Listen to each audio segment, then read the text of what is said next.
അല്ലാഹുവിന്റെ പ്രവാചകൻ സല്ലല്ലാഹു അലൈഹി വസല്ലമ തങ്ങൾ പറഞ്ഞതായി അബൂ അയ്യൂബ് അൽ-അൻസാരി റളിയല്ലാഹു തആല നിവേദനം ചെയ്യുകയാണ്. ആരെങ്കിലും റമദാൻ നോമ്പ് അനുഷ്ഠിക്കുകയും ശേഷം ശവ്വാൽ മാസത്തിൽ നിന്ന് 6 നോമ്പുകൾ അതിനെ തുടർന്ന് നോൽക്കുകയും ചെയ്താൽ അത് വർഷം മുഴുവനും നോമ്പ് നോറ്റതുപോലെയാണെന്ന് ആദരവായ പ്രവാചകൻ നബി മുഹമ്മദ് മുസ്തഫ സല്ലല്ലാഹു അലൈഹി വസല്ലമ തങ്ങൾ പറയുകയാണ്. പടച്ചവനെ, വർഷക്കാലം മുഴുവനും നോമ്പ് പിടിച്ച പ്രതിഫലമാണ് നോമ്പിനുള്ളത്.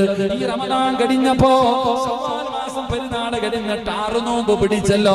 ഇതൊക്കെ തെളിവ് ചോദിക്കുന്നവരുണ്ട്, ഇതൊക്കെ വെറുതെയാണെന്ന് പറയുന്നവരുണ്ട്.